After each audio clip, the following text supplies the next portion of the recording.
آپ کی کیونکہ اسپیشلٹی آرتھوڈونٹکس ہے and you have completed so many you are basically an aligner specialist at this point. Also the award that you won, the ASEAN award, you won first prize among 22 countries representing Pakistan, which was orthodontics in children and teenagers. The category was. We will talk about that a little separately as well. But I think general public and fresh graduates both have a lot of questions, especially since aligners have gotten like kind of replaced mainstream orthodontics, conventional orthodontics. تو پہلے آپ مجھے یہ بتائیں کہ how should a patient decide for themselves کہ whether they should go for an aligner or whether they should go for conventional orthodontics. Patient کے decision پہ نہیں آپ بیس ہوتے ہیں. Thank you for saying that. It is you who will decide کہ جو ہے وہ پیشنٹ کے لیے کیا بیسٹ ہے.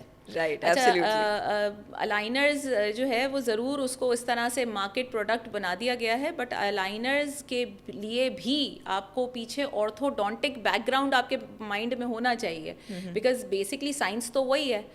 کمپنی تو آپ سمجھ لیں, اگر میں لے ٹرم میں بات کروں تو کمپنی تو درزی ہے, وہ ڈیزائنر نہیں ہے. دے ڈونٹ نو کہ انہوں نے کیا سینا ہے. It's you who will decide کہ بھائی تم نے اس کے اندر یا کہ آپ نے جو ہے نا وہ اس کا کتنا لمبا رکھنا ہے قمیض یا کتنا چھوٹا رکھنا ہے. You know it is the designer who is the mastermind behind.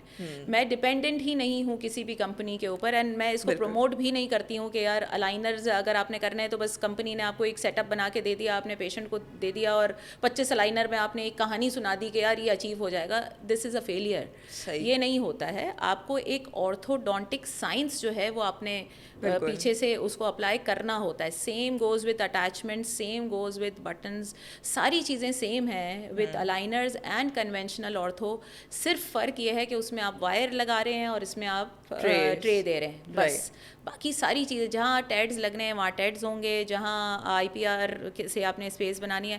یس, ایک اچھی چیز یہ ہے کہ میری پریکٹس میں میں یہ کرتی ہوں کہ I just give an example. ایک نارمل سی ایگزامپل ہے کہ دیکھیں آپ نے ایک اسپیس کریٹ کرنا ہے, ایک کمرہ ہے, اس کے اندر لوگ ہیں, جگہ نہیں ہے, تو بعض وقت آپ کمرے میں سے لوگوں کو باہر نکال دیتے ہیں, اور بعض وقت آپ کمرے کے اندر لوگوں کو تھوڑا سا کہتے ہیں کہ یار ڈائٹ کر لو, تھوڑا تھوڑا شرنک ہو جاؤ, تو باقی لوگ کمرے کے اندر آ جائیں. تو that's the mainstream example. That's a very good way to explain it. Acha, so Dr. Sadia, can aligners replace every case that conventional orthodontics is able to do, for example even class 3 malocclusion? Not every case, but 90% of the case. Even class 3 malocclusion کی بھی اگر آپ بات کریں, there are multiple cases I have done, لیکن class 3 malocclusion is a broad term. آپ کو نہیں پتا کہ کتنا بڑا class 3 ہے.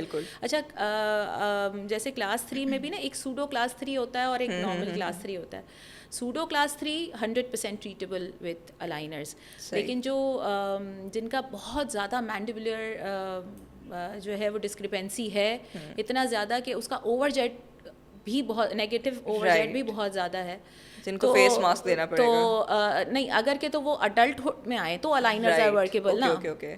فیس کپس یا چن کپس یا جو بھی ہیں وہ تو آپ کے پری پیوبرٹل اسٹیج ہے, ٹھیک ہے نا. جو عورتوں کی بات کرتے ہیں تو میں بچے کی امیجن کرتی ہوں. اڈلٹ ہوڈ میں الائنرز جو ہے نا آپ کے جب ہی تھوڑا سا ورکیبل ہوتے ہیں when the second molar is already in the mouth.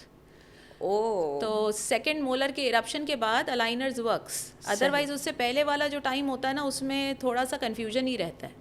تو آپ اس کو فنکشنل اپلائنسز کے تھرو ہی ٹریٹ کرتے ہیں. اور کلاس 3 میں جیسے اب میرے پاس ایک پیشنٹ آیا he was a completely surgical case. تو سرجیکل کیس میں آپ سرجری پہلے کریں گے, دین آپ جیسے ابھی میں نے یہ جو آسیان ہمارا وہ ہوا تھا, کانفرنس ہوا تھا, اس میں there was a lady who is a speaker and she like اس نے پرپوز کیا کہ we can treat surgical cases class 3 cases with aligners as well. اور انہوں نے اپنے کچھ کیسز اس میں دکھائے بھی کہ مطلب پہلے جو سرجری ہے وہ تو ہے, but then you are like doing the ortho of the patient. تو وہی بات ہے کہ آپ نارمل کنونشنل سے کریں یا اس سے کریں. She uses TADs in her case for the retraction of the mandible and ایوری تھنگ, اور پھر اس نے الائنرس کے اوپر ہی وہ کیس پریزنٹ کیا تھا اور وہ کیس فنش کیا تھا. تو I think in future Pakistan میں بھی یہ ساری چیزیں ہوں گی, but since personally I haven't done the aggressive یا میسو کلاس 3 کریکشن وتھ الائنرس, تو میں اس کے اوپر ابھی کامنٹ نہیں کر رہی. But yes, pseudo class 3 I have done. Negative overjet جن کا ہے اس کا کریکشن ہو جاتا ہے. بعض وقت کلاس 3 کے کیسز میں جو ہے نا وہ آپ صرف وہ جو کیا کہتے ہیں کہ ارلی جو دانت آپ کے آکلوڈ کر رہے ہوتے ہیں یا بیچ میں کوئی ڈسکرپنسیز ہوتی ہیں یا بیچ میں کچھ اس طرح کے ہوتے ہیں کہ آپ وہ ہٹاتے ہیں ان کے پرابلمس اور وہ سارٹ ہو جاتا ہے. مطلب اور پہلے کچھ دانت آکلوڈ کر رہے ہوتے ہیں, آپ اس کی آکلوژن سیٹ کرتے ہیں اور آپ کلاس 3 کو ریورٹ کر دیتے ہیں وتھ. Right, okay.